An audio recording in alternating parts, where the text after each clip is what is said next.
기도하겠습니다.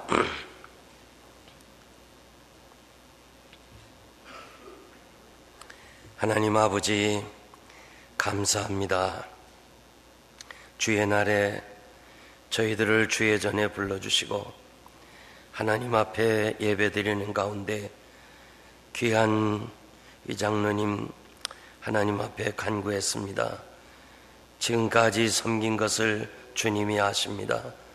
앞으로도 많이 섬기도록 영육간에 강건함을 주시고 우리의 찬양대의 찬양을 받아주시며 이 시간 하나님의 말씀을 상고할 때 우리의 마음 문 열어주셔서 주의 말씀 아멘으로 받아 이 말씀이 우리 안에 역사가 일어나게 하여 주옵소서. 깨닫고 2015년은 바르게 삶으로 하나님 앞에 복을 받게 하여 주시옵소서. 지나온 한 해도 하나님의 은혜로 살았지만은 여러 가지 부족한 거 많이 있었습니다. 하나님께서 용서해 주시고 새해는 좀 더 하나님 앞에 가까이 나아가는 귀한 주의 종들 되게 하여 주옵소서. 감사하옵고 예수님의 이름으로 기도하옵나이다. 아멘. 할렐루야. 할렐루야. 마르틴 루터는 그는 수도원에서 자신이 경건하게 살려고 애를 쓰면 애를 쓸수록 자꾸 그 안에서 이 죄악된 생각, 이 죄가 자꾸 자기를 어렵고 힘들게 하고 있습니다. 그래서 그저 생각만 날 때 이 신부에게 고해성사하기 위해서 그저 찾아가서 또 자기 죄를 얘기합니다. 하루에도 수십 번 오는 거예요. 그러니까 신부가 루터야, 이렇게 자주 오지 말고 죄를 한꺼번에 모아가지고 오라. 그저 자꾸 죄만 생각나니까 거룩하게 살려고 하면 할수록 자꾸 죄를 짓게 되니까 그 고민하는 가운데 루터는 로마서를 읽게 됩니다. 로마서를 읽으면서 무엇을 깨닫는 거 아니? 하나님의 아들 예수 그리스도가 우리의 모든 죄악을 다 담당하시고 과거에 지은 죄, 지금 지은 죄, 앞으로 지을 죄까지 다 담당하시고 십자가에 죽으셔서 예수의 그 십자가의 공로로 죄 사유함을 받았다는 사실을 깨닫게 됩니다. 신부에게 가서 고하는 것이 아니고 예수 그리스도에게 기도해야 된다는 것을 깨닫고 난 후에 그는 교황청에서 면죄부라는 걸 팔게 됩니다. 면죄부는 결국 돈을 받고 죄를 사해 주는 것이기 때문에 이건 아니다. 깨닫기 전에는 몰랐지만은 깨달은 후에는 이건 아니다. 면죄부로 죄를 용서받는 건 아니다. 죄 용서하는데 돈 들어가는 건 아니다.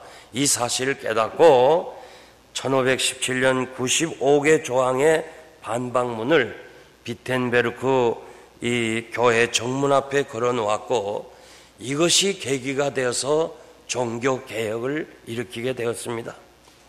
보름수에 가보면 그 루터가 재판을 받던 자리가 있는데요. 의미가 깊어서 두 번이나 그 자리에 찾아갔습니다. 루터가 선 자리에 팻말이 하나 딱 붙어 있었어요. 밑에. 두 번째 갔을 땐 그게 없었어요. 참 아쉬웠는데 거기서 뭐라고 써 있는 거 아니? 나는 지금 여기에 있습니다. 나는 진리를 말한 것 외에는 다른 말을 할 수가 없습니다. 거기서 자기가 주장한 것을 그대로 고집하는 날에는 사형입니다. 그러나 깨달았기 때문에, 진리를 깨달았기 때문에 나는 더 이상 다른 말을 할 수 없다고 하는 유명한 종교 재판을 받은 자리가 그곳에 있습니다. 이 깨닫는 것이 참 중요합니다. 깨닫는 것이 복이고 깨닫는 것이 삶의 유익이 됩니다. 우리가 깨달은 것을 행동으로 옮기면 새로운 것을 창조하게 되는데 방법보다는 깨닫는 것이 중요합니다.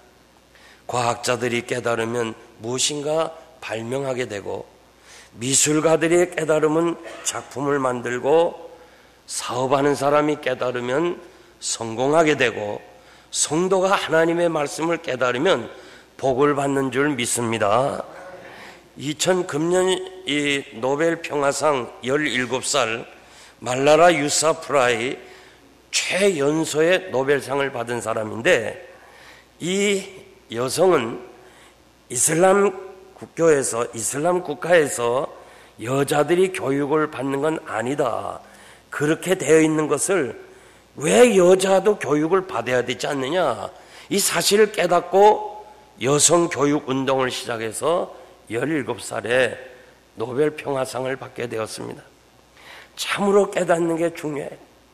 다윗은 하나님의 은혜로 예루살렘을 점령하고 70년간 무관심과 방치해 두었던 하나님의 궤를 옮겨오려고 준비를 했습니다. 그래서 군인 3만 명을 동원하고 길가에 수많은 사람들을 나와서 환영하게 하고 오케스트라를 동원해서 화려한 퍼레이드를 합니다. 블레셋 사람들이 하던 그 방식대로 이렇게 수레에 싣고 소들이 끌게 했습니다. 낙원의 타작마당에 이르러 이 소들이 뛰면서 그 수레에 실었던 하나님의 궤, 법궤가 떨어지려니까 그 뒤에서 호위하던 웃사가 손으로 막았습니다. 그건 당연한 일 아니겠어요? 막았어요. 하나님의 궤가 땅에 떨어지면 되겠습니까? 막았는데 즉시로 하나님이 충돌하셨다고 성경에 기록하는데, 충돌함으로 웃사가 그 자리에서 죽었어요. 그래서 다윗이 분노했다고 그랬습니다. 어떻게 70년간 방치해 두었던 이 법궤를 예루살렘으로 옮겨오려고 이렇게 많이 준비하고 또 준비해서 했는데 왜 하나님이 이렇게 충돌해서 사람이 죽었냐 이거예요. 그리고 그냥 가버렸어요. 어떻게 해요? 이때 오벳에돔은 이 사실을 보고서 자신이 이렇게 그 집에 법궤를 운반한 사건을 우리가 볼 수 있습니다. 오늘 이 시간에 이 다윗이 자신이 잘 모르고 자기는 이방 사람들의 풍속과 자기 생각으로 이렇게 하면 좋겠다 하고 했다가 하나님이 충돌하시고 그 다음에 깨달은 것이 뭐냐? 아, 내가 하나님의 사람들과 의논을 하지 않았구나. 제사장들과 의논했으면 하나님의 법궤는 이 레위 자손의 어깨에 메고 운반해야 되는데 내가 내 방법으로 했구나. 그 사실을 깨닫고 다시 하나님의 말씀대로 법궤를 운반하는 것이 본문의 내용입니다. 저는 이 말씀 통해서 이 깨닫는 것에 대해서 세 가지를 말씀드리려고 하는데, 첫째로 복된 소식을 들었습니다. 12절에 보니까 어떤 사람이 다윗에게 이야기합니다. 하나님의 궤가 오벳에돔의 집에 있는데 그것 때문에 그 온 집이 복을 받았습니다. 오벳에돔은 누굽니까? 레위 사람입니다. 오벳에돔은 그가 진정으로 그 법궤에 대해서 사모하는 마음이 있었습니다. 참 하나님의 임재를 상징하는 그 법궤가 어디 있느냐 이렇게 사모하다가 결국 다윗이 이 법궤를 운반하는 소식을 듣고 길가에 나왔습니다. 길가에 나왔다가 그런 엄청난 사건을 당할 때에 그것을 자기 집으로 모시고 와서 결국 복을 받은 그런 소식을 다윗에게 알려주고 있습니다.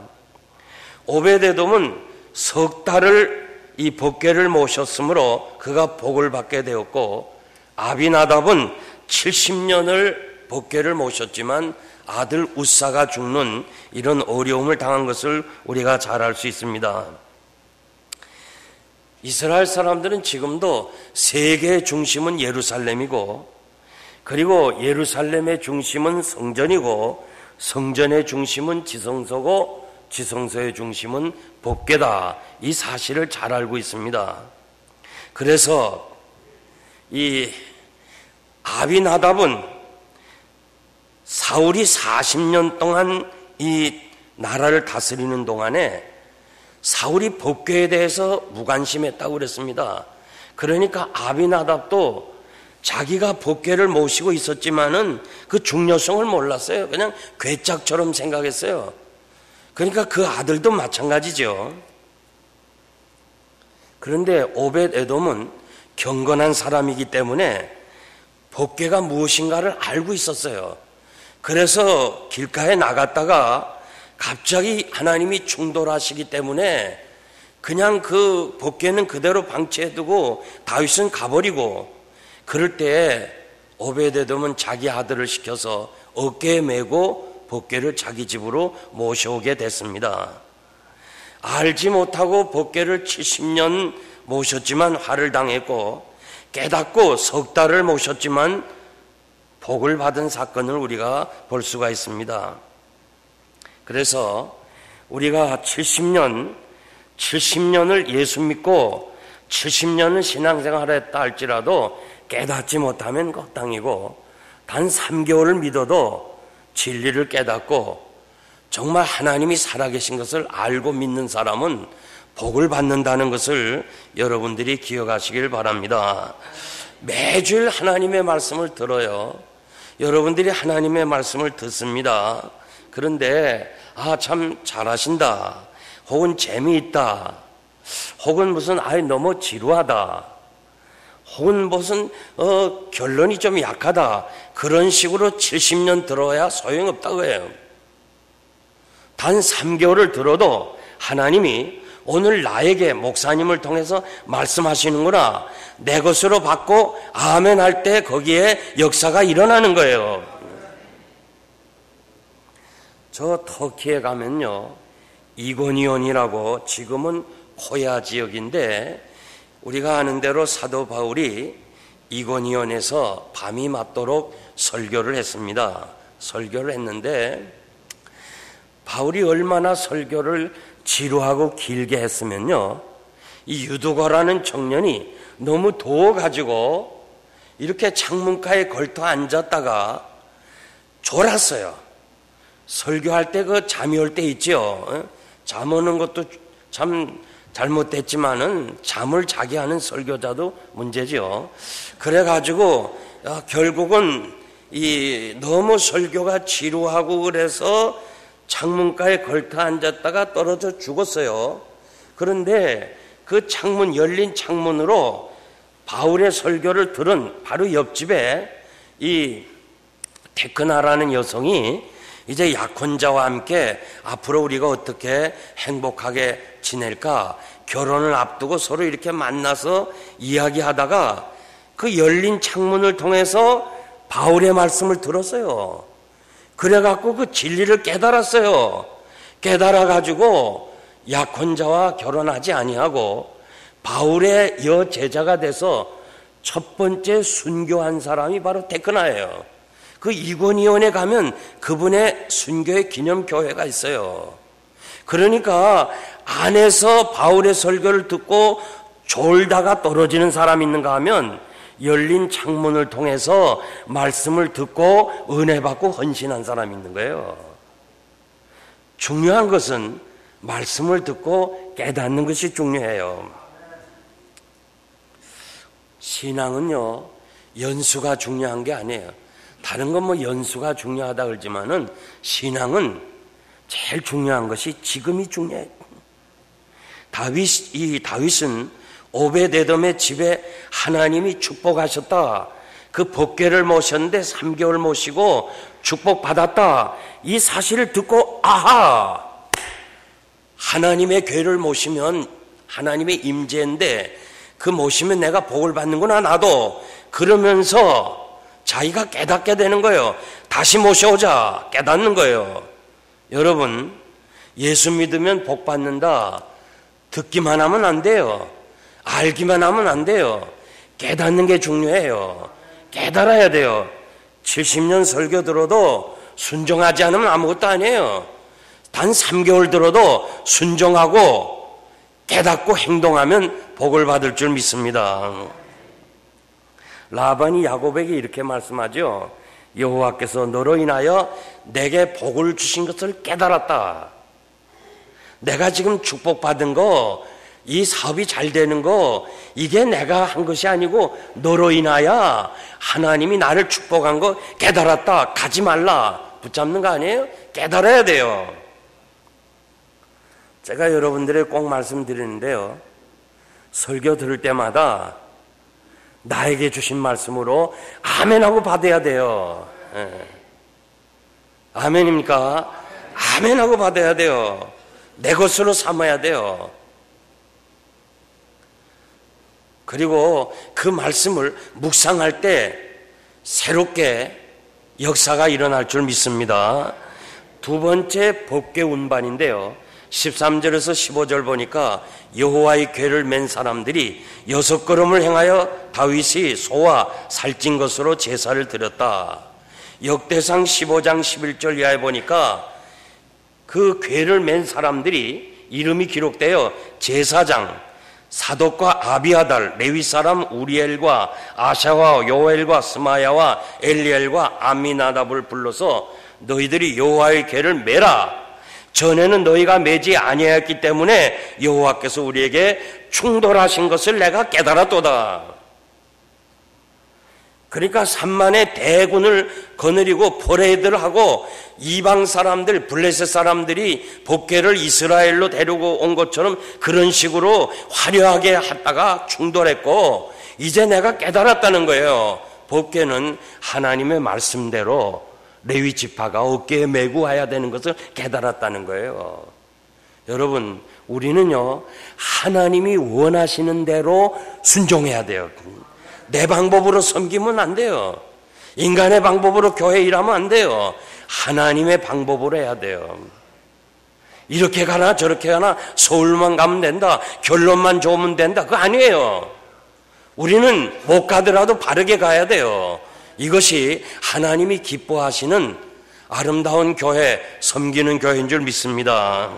그래서 그는 깨닫고 6걸음을 가고 나서 그 다윗이 얼마나 부담스러웠겠어요. 여호와께서 충돌함으로 사람이 죽었는데, 그래서 그 말씀 깨닫고 이제 어깨에 메고 가면서 6걸음을 정하고는 사고 없이 진행하니까, 야, 내가 깨달은 게 맞구나. 그래서 거기서 하나님 앞에 감사 예배, 감사 제물을 드렸습니다.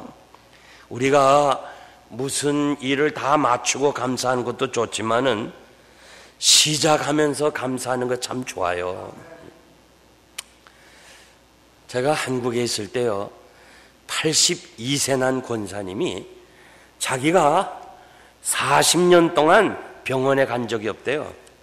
여기 의사분들이 많이 계시는데 환자가 없으면 어떡하겠습니까?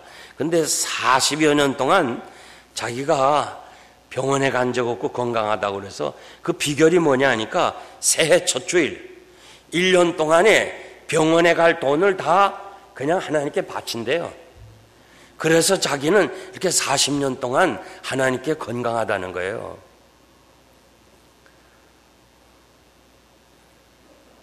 그래서 여러분들이 정말 하나님 앞에 먼저 드리고 하나님께 감사하고 시작하면 하나님께서 은혜와 복을 주실 줄 믿습니다. 다윗은요, 한 번 실수했지 2번 다시 반복하지 않았어요. 그래서 철저하게 레위 자손을 통해서 법궤를 운반했습니다.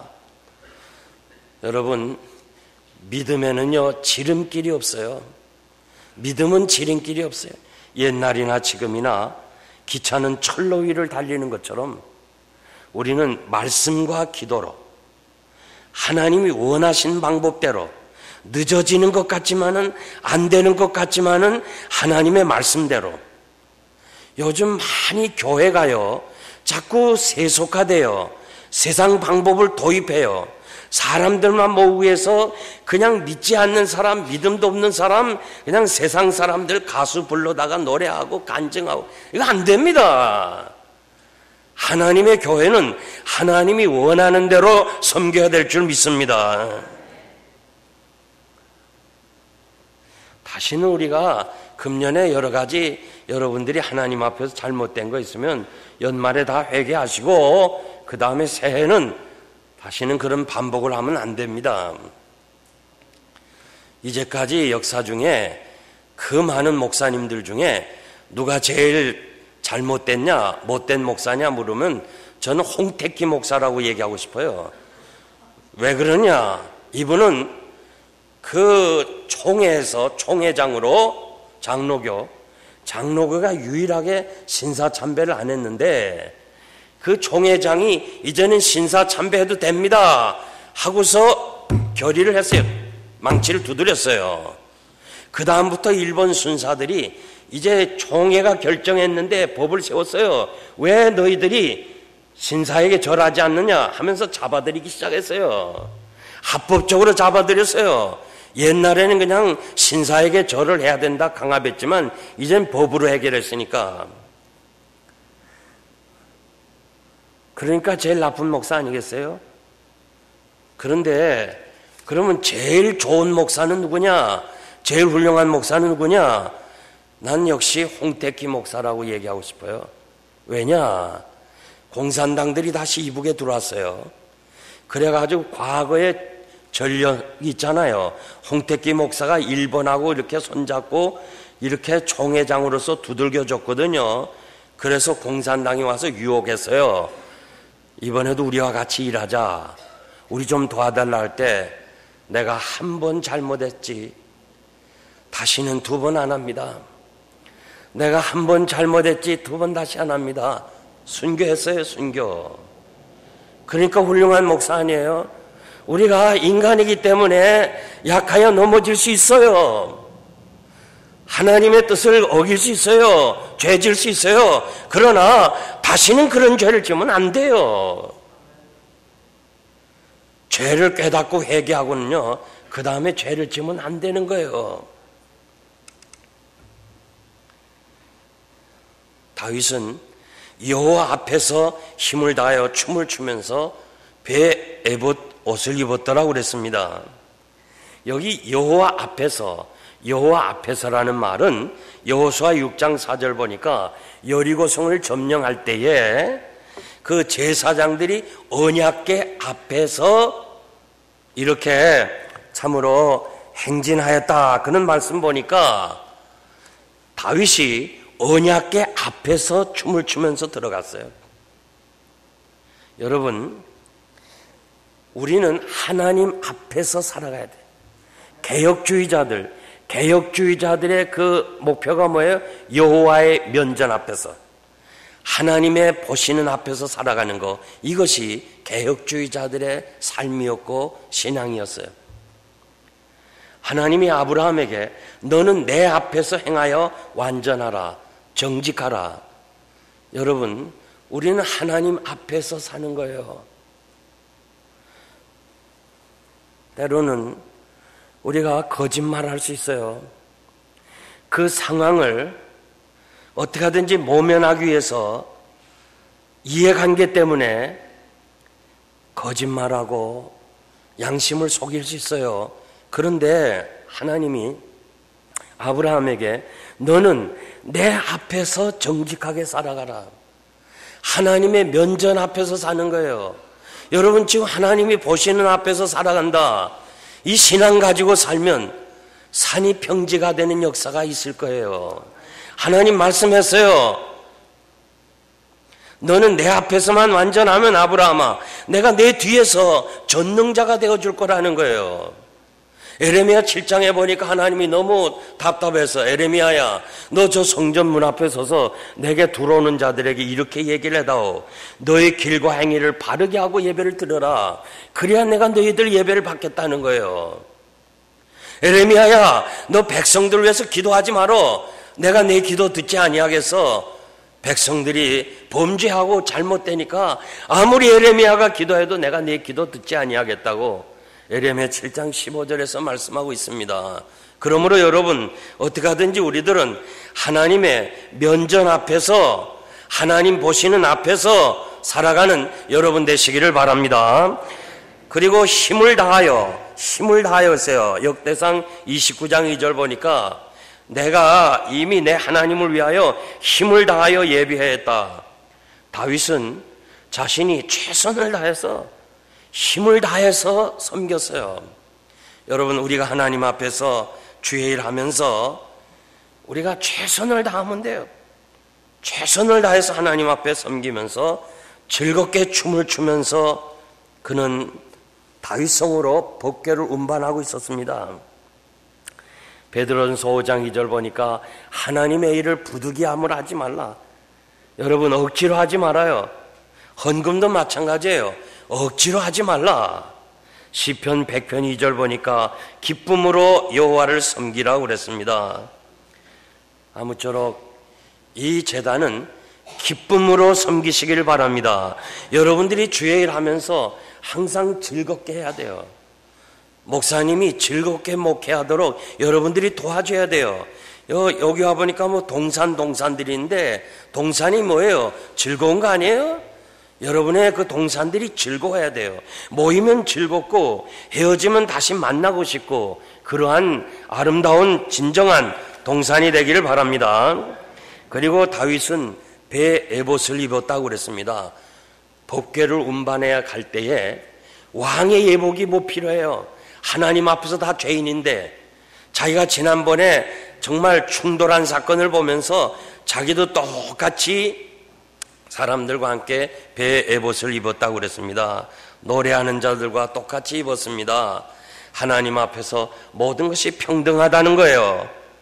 여러분, 우리가 무엇인가 남보다 잘한 것이 있거나 잘난 것이 있으면 하나님의 은혜지 내가 잘난 거 아니다라는 거.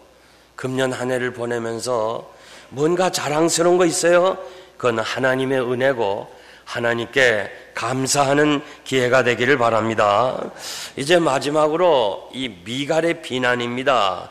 20절에서 23절 보니까 여호와의 괴가 다윗성으로 들어올 때에 다윗이 너무 감사하고 정말 이 충돌하지 않고 그 하나님의 임재를 상징하는 법궤가 그 성에 들어올 때에 너무너무 좋아가지고 번제와 화목제를 드리고 모든 백성들에게 먹을 것을 나눠주고 그리고 자기가 기뻐서 집에 들어와 아내에게 같이 그 기쁨을 나누려고 했습니다. 그런데 이 미갈이 말이에요. 어떻게 그렇게 왕이 영화로우신지 방탕한 자같이 신복의 계집종 앞에서 자기 몸을 드러내십니까? 이 성경에 보니까 그 미갈이 다윗을 업신여겼더라고 그랬어요. 마음에. 그러면서 그 기뻐서 들어오는 다윗을 향해서 같이 기뻐하지 못하고 말로 비난을 했습니다. 그때 다윗이 참았어야 되는데 은혜 받고 기쁘면 사탄이 시험하는데 참았어야 되는데 내 아버지의 그 집을 버리고 나로 이스라엘의 주권자를 삼으신 것에 대해서 내가 너무 기뻐서 춤춘다. 이렇게 이 미갈의 말과 다윗의 말이 언쟁이 붙기 시작했습니다. 그래가지고 결국 자식이 없었더라. 이렇게 말씀이 끝납니다. 오늘 우리가 이 말씀에서 무엇을 깨달아야 되는 거 아니? 아무리 부부관계를 할지라도요, 여러분들이 주의해야 될 것이 비난하면 안 됩니다. 왜 미갈이 비난했습니까? 참여하지 않고 창틈으로 내다봤다고 그랬어요.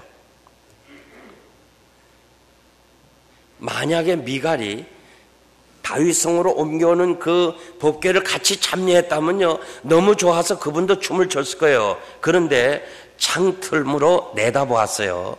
그것이 결국 비난하게 되었어요. 하나님의 일은요, 일꾼이 있고 구경꾼이 있어요. 제가 가만 보니까 이 교회 안에도 구경꾼이 많아요. 꼭 구경꾼들은요, 끝나면 딴소리해요. 이것이 잘못되고 저것이 잘못되고. 일꾼은요, 비판 안 합니다. 제가 교회 건축을 11년 반 동안 하면서요, 하여간 무슨 돈으로 건축하나 하면서 그저 비난하고 말이지, 저 목사는 말이지 무슨 피를 빨아먹는다 그러면서 막 비난하는데 공통점이 있어요. 헌금 하나도 안 해. 그러면서 우리가 이민교회가 이제 다 없어지고 미국 교회 봐라. 어디서 무슨 있으면 뭐하나 얼마든지 빌려볼 수 있는 교회들인데 왜 굳이 예배당 짓나? 딱 속에 보면요, 헌금 안 하는 사람이에요. 헌금 안 하는 사람은요 항상 불평해. 그리고 막 그냥 참 다 바쁜 생활하고 피곤한 생활하지만은 저 부엌에 가서 그냥 밥을 해주고 막 그냥 식사도 하고 막 설거지도 하고 막 그 수고하는 사람들은요 절대 불평 안 해. 근데 그냥 손 까딱하지 않고 밥 먹는 사람은 왜 이게 오늘 밥이 설었어? 이거 왜 국은 왜 이렇게 짜? 항상 창틈으로 구경하는 사람이 불평해요.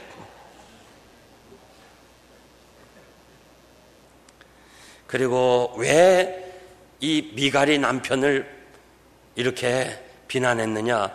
성경에 보니까 마음속으로 업신여겼더라고 그래서 업신여겼더라. 물론 다윗은 목동 출신입니다. 교육을 제대로 받지 못했어요. 양치다가 왕이 된 사람이에요. 교육을 못 받았어요. 좀 무식하게 행동했을 거라고 난 생각해요. 그런데 미갈은 왕가의 집안에서 태어났어요. 왕실에 태어났으니까 예법을 지켰죠. 그래서 그 예법대로 잘 자기가 지났기 때문에 남편을 볼 때 좀 업신여기는 거 무시하는 마음이 있었을 거예요. 여러분, 절대 남편을요 마음속으로라도 업신여기지 마세요. 하나님이 기뻐하지 않습니다. 아멘입니까? 업신여기지 마세요. 요즘 말이야, 이게 참 난 정말 문제 중에 하나가요, 여자들이 너무 득세하는 게 문제예요. 여러분 한번 오해하려면 오해하세요. 난 이제 오늘 말씀 전하고 가면 그만이니까. 그래서 제가 한국 가서 물었잖아요. 목사님들한테 그랬더니 연속국 때문이라고 했잖아요. 연속국. 그게 왜 그러냐 하니까 연속국에 전부 작가들이 전부 여자래요. 질서가 있어야 돼. 질서가. 여자의 머리는 남자고 남자의 머리는 하나님이라고 그랬어요. 아무리 무식하고 교육을 못 받았다 할지라도 하나님께서 자신의 머리로 세워주신 분이에요. 마음속으로라도 업신여기면 안 돼요. 그런데 다윗이요 참아야 돼요. 왜? 은혜 받았으니까. 다윗이 정말 그 은혜롭게 사고 없이 법궤를 예루살렘으로 가져왔을 때 너무 기뻐가지고 감사 제사 드리고 음식 나눠주고 막 너무 즐거웠을 때 사탄이 찾아오는 거거든요. 항상 은혜 받으면 사탄이 찾아와요. 여러분들이 은혜 받고 뭘 일 좀 하려면요 사탄도 일해요. 가끔 나오는 사람 시험 안 들어요. 꼭 교회 일하다가 시험 들어요. 그게 왜 그러냐면 사탄이 시험하는 거거든요. 그래서 욥이요 다 사탄이 시험해도 안 넘어갔으니까 마지막으로 한 게 뭐예요? 아내를 동원했잖아요. 아내를 동원해가지고 욥을 넘어뜨리려 할 때 욥이 안 넘어갔어요. 그렇게 막판에 온 몸이 막 그냥 기와장어를 긁어야 되고 잿더미에 앉아있고 다 없어졌어요. 그런 때 아내가 위로해 줘야 되는데 와서 뭐라고 그래요? 당신 그래도 하나님 믿겠어? 차라리 저주하고 죽어라. 못 견디는 겁니다. 그래도 욥이 참았어요. 왜? 사탄이 하기 때문에. 남성 여러분, 제 안에 저 여자가 과거는 저렇지 않은데 오늘 왜 이럴까? 왜 저렇게 됐을까? 싸우지 말아요. 불쌍히 여겨요. 사탄이 시험하고 있어요, 지금. 나를 넘어뜨리게 하는 거예요. 그렇다고 당신 사탄이 들어서 그럼 더 싸움해요. 그래서 이 다윗이 좀 가만히 있어야 되는데 아비를 들먹였어요. 내 아비 집을 버리고 나를 선택해서 왕이 되어서 이게 즐거워서 좋아한다. 부부간에 무슨 말을 못하겠습니까? 근데 싸움하는 것이 더 강하게 될 때요, 부모 얘기할 때 이게 싸움이 더 번져요. 네 아버지가 그렇고 말이야, 네 엄마가 그렇게 가르쳤느냐 하면서 그래갖고 문제가 생기는 거예요. 여러분, 정말 우리는 그래서 이 미갈이 사는 동안에 결코 자식이 없는, 이런 참 당시에 자식이 없다는 것은 하나님 앞에서 복받지 못하다는 것을 가르쳐 준 거예요. 연세대학교 사회복지과 김재혁 교수가 임상 연구 논문을 발표했는데 사람이 하는 말 중에 3마디가 참 중요하대요. 첫째는 감사합니다, 미안합니다, 사랑합니다.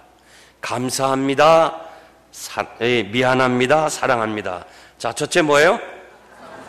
둘째, 셋째, 요 3마디만 하니까요, 이걸 6개월 동안 환자들에게 이렇게 실험을 시켰어요. 계속 만나자마자 하루에도 몇 번씩. 그랬더니 산화성 스트레스가 50%가 감소됐다는 거예요. 산화성 스트레스는 각종 성인병을 일으키고 암을 유발하는 그런 나쁜 것들인데, 이렇게 3가지 말을 계속 하니까 참으로 그 병이 나아졌다는 거예요, 말이. 나는 참 당신 같은 남편을 주신 하나님께 감사합니다.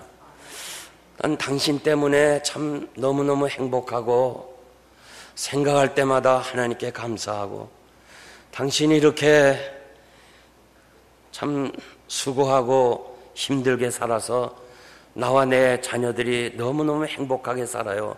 뭘 그래, 괜히 나 당신 말이야 미국까지 데려와서 이렇게 고생시키고, 내가 당신 무슨 등록금을 한번 대줬나 뭐 했나, 나한테 이 부족한 곳에 와서 시집 와서 그냥 고생만 하고 난 미안해. 여보 사랑해. 이것이 바로 행복한 거예요. 양옆에 사람에게 한번 해봐요. 시작.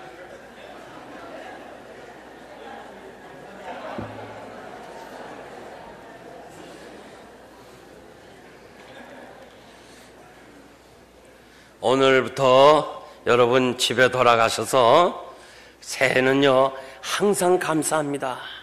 항상 감사합니다. 그리고 뭔가 좀 있으면 미안합니다. 제가 미안합니다. 사랑합니다. 이 3가지만 반복하면 정말 여러분 행복한 부부, 행복한 가정 될 줄 믿습니다. 이제 제가 말씀을 맺겠습니다. 이 강철랑 카네기는 성공한 사람들입니다. 성공한 사람인데 그 성공의 비결이 뭐냐? 주변에 뛰어난 인물들이 있었다는 거예요. 그게 성공의 비결이라고 그래요. 그래서 기자가 물었어요. 어떻게 당신 곁에는 이렇게 훌륭한 일꾼들, 협력자가 있었느냐? 그러니까 용서하는 마음이 있었다. 그렇게 카네기가 대답을 했어요. 그 이유는 자기가 20대 회사원으로 이제 그 공금을 가지고 출장을 가서 갖다 주러 가면서 기차 타고 가다가 너무 더워서 피곤해서 그 공금을 든 가방을 이렇게 창문가에 내놓고 머리를 베고 잤어요. 그런가 하면 나이 드신 사람 우리도 그랬어요. 이렇게 벽에를 베고 이렇게 기차 창문 열고, 그때 우리 경부선 완행열차 생각하면 돼요.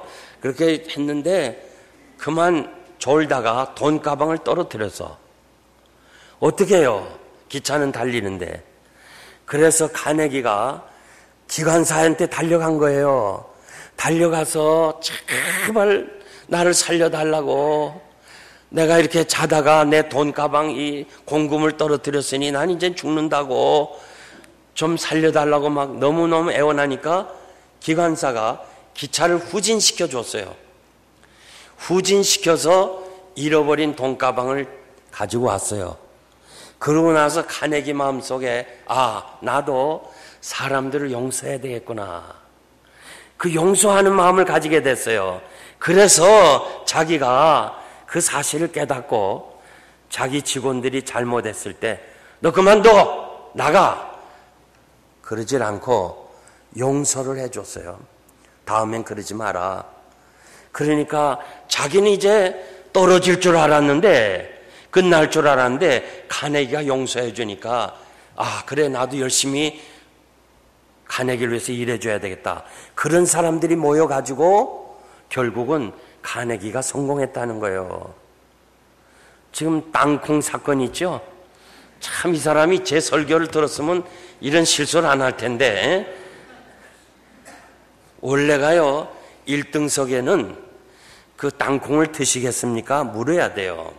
승무원이 와서 3등 탄 사람은 그냥 비닐봉지에 있는 거 하나씩 줘도 감사한 마음으로 받지만, 그래도 1등석은 정중하게 땅콩을 드시겠습니까?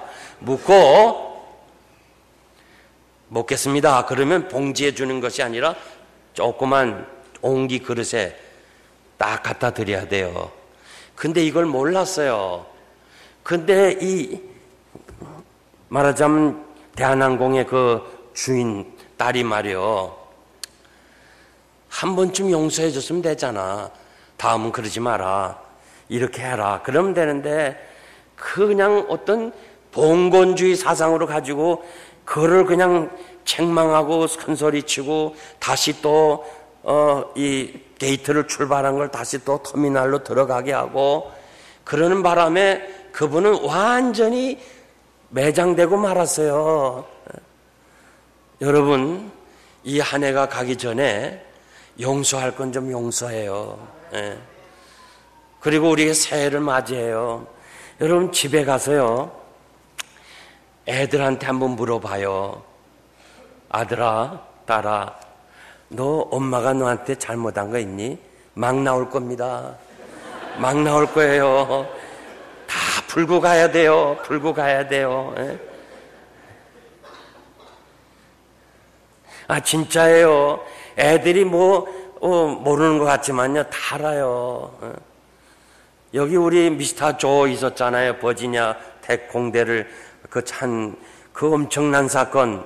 정말 우리 긴장했잖아요. 제가 그때 뉴저지에 부흥회하면서 통성 기도를 시간마다 했어요.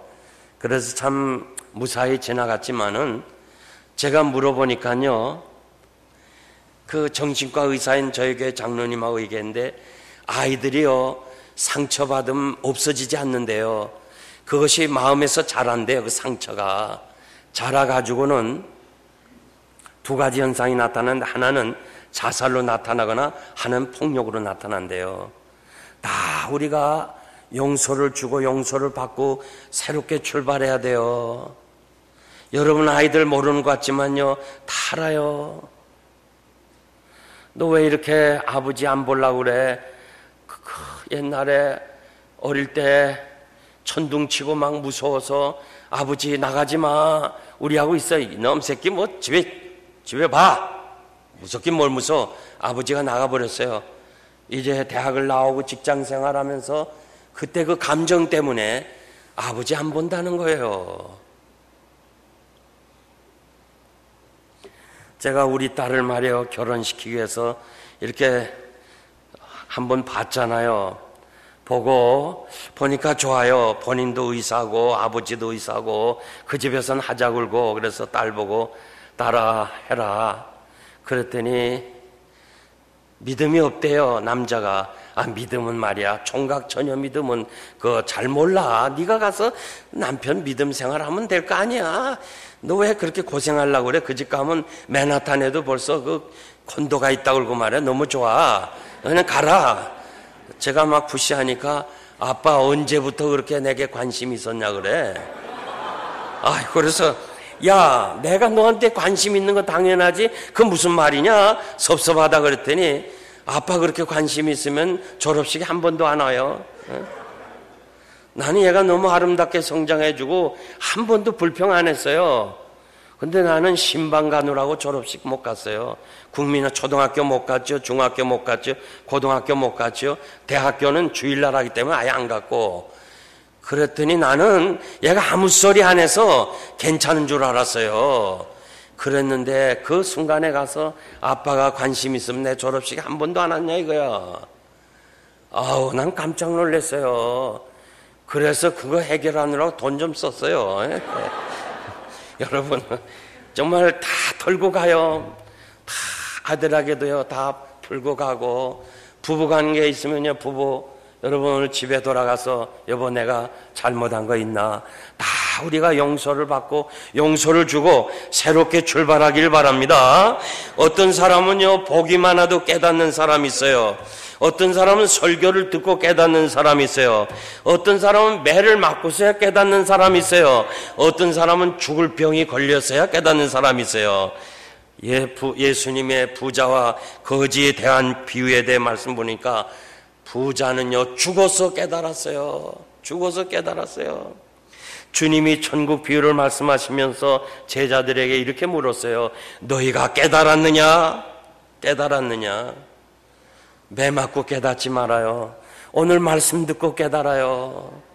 그래서 여러분 정말 하나님 앞에서 존귀한 사람, 사람은 존귀하지만 깨닫지 못하면 멸망하는 짐승과 같다고 그렇게 시편 49편 20절에서 말씀해 주었습니다. 여러분들이 존귀한 사람인데 우리가 깨닫고 말씀으로 깨닫고 하나님 앞에서 복 받기를 바랍니다. 지금 여기 성경이 나왔네. 한번 읽어봅시다. 시작.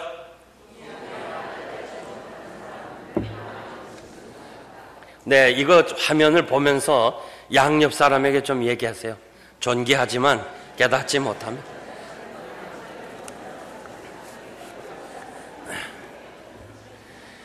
아멘. 아멘. 기도합시다. 하나님 아버지 감사합니다. 이 한 해를 보내고 새해를 맞이하는 마지막 주일에 우리 자신이 뒤돌아보면 여러 가지 부족한 것 많았는데 아버지여, 우리 스스로가 하나님의 말씀을 깨닫고 이제는 다시는 죄악의 길로, 하나님이 원치 않는 길로 가지 말고 진정으로 하나님이 원하시는 길로 갈 수 있는, 또다시 죄를 범하는 일이 없도록 하나님 저들을 붙잡아 주시옵소서. 사랑하는 주의 종들의 가정, 그리고 하는 일에 하나님의 은총과 축복이 함께 하시고, 또 이곳에 섬기는 귀한 장로님들 하나님께서 축복하시고 교회 위하여 많이 섬기게 하시고 하나님의 뜻을 이루어가는 귀한 종들이 되게 하시며, 이민교회에 길이길이 존경받는 장로님들 되게 하시고 온 성도들 믿음으로 말씀으로 하나 되게 하여 주옵소서. 우리 선우철 목사님 강건하게 하심을 감사합니다. 이 교회 위하여 눈물과 정성과 희생으로 섬긴 주의 종의 남은 날이 복되게 하시고 끝까지 강건하게 하시며 섬기는 데 부족함이 없게 하여 주옵소서. 예수님의 이름으로 감사하며 기도하옵나이다. 아멘.